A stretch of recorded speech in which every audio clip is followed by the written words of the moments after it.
Hi, my name's Gibson Sell from Quadra Island. This is my little glass gallery that we have.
Let's give you a tour of the glass shop. Okay. Big boy. Alright, so this is the shop. We got this is a communal workbench here. Each guy has a station that they keep either clean or messy depending on their style. This is the torch that you go and work on. All the torches are a little bit different, but they produce a flame, and then they go and take the glass and they actually go and melt it in the flame. It's called lamp working.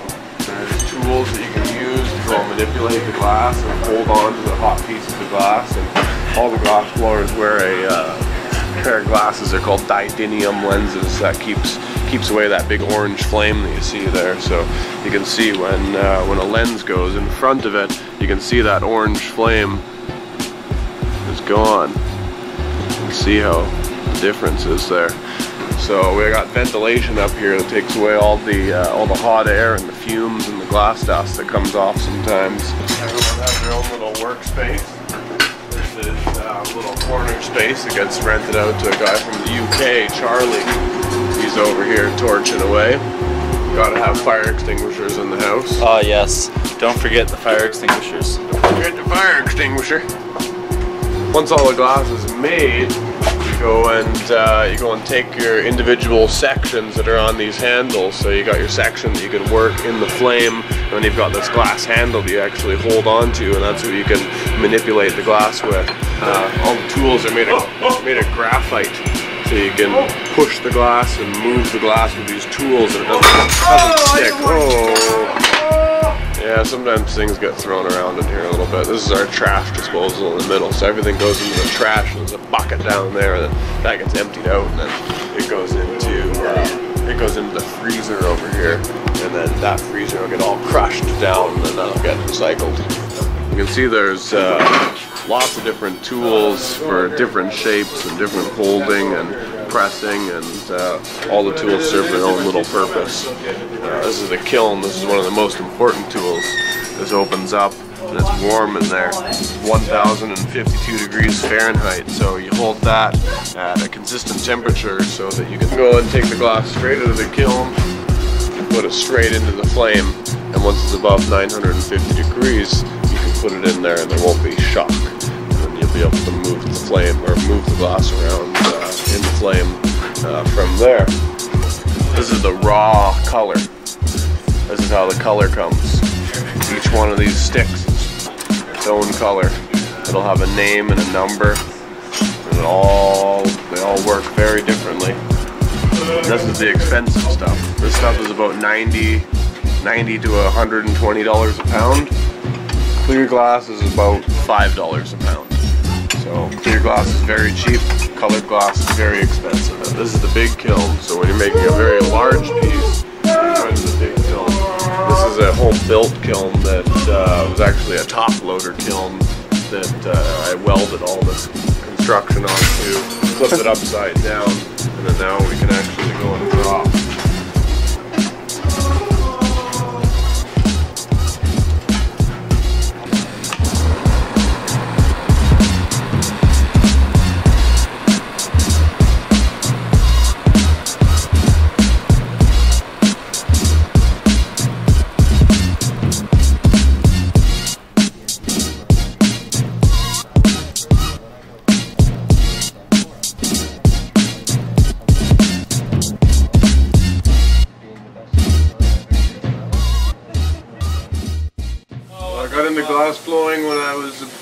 18 years old. I'm 28 years old now. Pushed me to actually go and get a torch when talked to my first actual glass blower, and that was Mook over on Cortez, and he said, hey, everybody says they want to learn how to blow glass, but you have to show some kind of initiative. Because on the Craigslist, search glass blowing tools. Luckily enough, there was a guy, Matty Iceberg, who I now know is a glass blowing friend of mine. So I went down, and it was like $425 for a torch.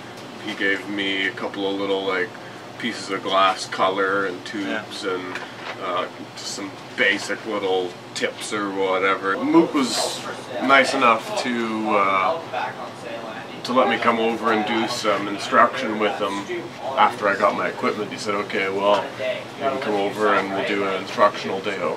I went over and he gave me the basics from like start to finish, from like how to hook up your propane and your oxygen, and then how to make like your first little mushroom pendant or whatever. And then went home and tried to kind of do what he taught me that first day, and learned it was very difficult. If I was, you know, doing this 10 years ago, it was different than now. You know, I was using internet forums. It was like called the Talk Glass forum. It was like this International Glass Blowers forum, and got on there, and that was, you know, that was crucial because every question that I had already been asked on there. Yeah.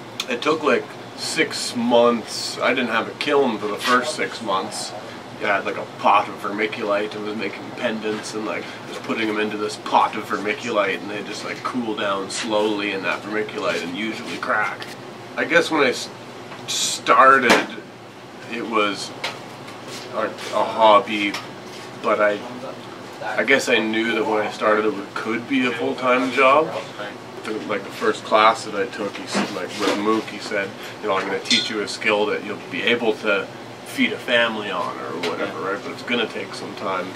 Yeah, it definitely took a while before I could actually go and quit all of them. Like I had part-time jobs on the side to supplement the glass blowing. My grandpa kind of said, like, you got to learn a trade. Somebody who learns a trade, they have to acquire the tools, so you have to start buying your own tools, and you have to learn the skills of the trade, and then eventually you'll be able to potentially turn it into your own business. I think year 5 or so I opened up the first Gibson's Glassworks like store, and that was in Campbell River at the bottom of Dogwood Street there. Yeah, I had it so like you walked in on the left, I had my glass blowing station, on the right I had the till, and I had like a change room in the back, and I had like glass displayed in the front or whatever. But that only lasted a year. Gibson's Glassworks 2 essentially in the Harriet Bay store on Quadra, and then essentially opened up just last year. Took like a couple years off or whatever, and built the boat project, and did the boat project. I wanted to do like a glass blowing shop on the boat kind of thing, and did that for a while, and then it was great, but it had its inconveniences too, right? Did the essentially Gibson's Glassworks number 3, or High Tide we called it, and opened that up in last year, I guess it'd be 2014 or whatever. Opened up that down in the cove there, but you couldn't blow glass in there. You could blow glass in front of there, like outside in the summertime, like blow glass in front a little bit, and that was nice. But essentially, you have to, if you're going to do glass blowing as a business, you have to treat it like a business. Where I have a negative feeling towards glass is really low quality imported glass that is made in a shop where people are not paid to do what they're, or forced to do what they're doing, or underage labor, or that kind of thing. Guys will hire someone to go and meet all of the glass blowers, take pictures of all their work and their new designs, send them to this guy, and he goes over to Asia and then tells the guys in the factory, hey, these are all the pieces that we need to make. And then, you know, they're literally ripping off North American designs in the factories without permission. You know, say the guy sells his piece for $800 wholesale or whatever, right? Because it's a very nice piece. Yeah. You know, they're going to sell them the imported version, very similar but of low quality, for let's say $60. Yeah.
Let's see what the raw material's like.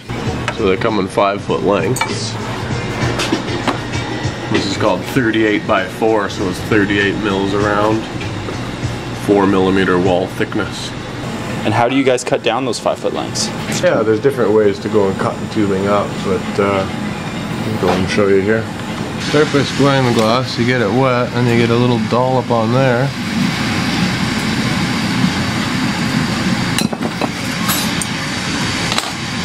That breaks down the middle. That's a cold break, and now we can do what's called a hot break. Heat that too. Oh yeah? Even all the way around. I probably do, but I can't like think of anything. I'm really bad at that game. We're going to divide the section up.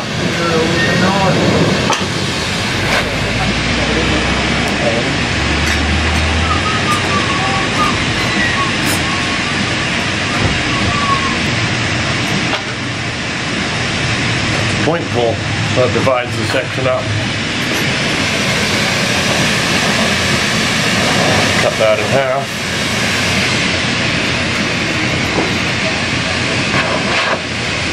Open an end. Open an end. Now, once this cools,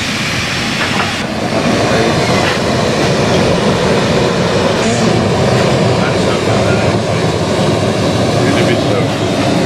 Yeah. Definitely not better ventilation, but Definitely not. so now, got a section that you can hold on to. Now you have a section you can hold with 2 hands when this one's cold. And that's going to be a section that you can work and turn that into whatever you want.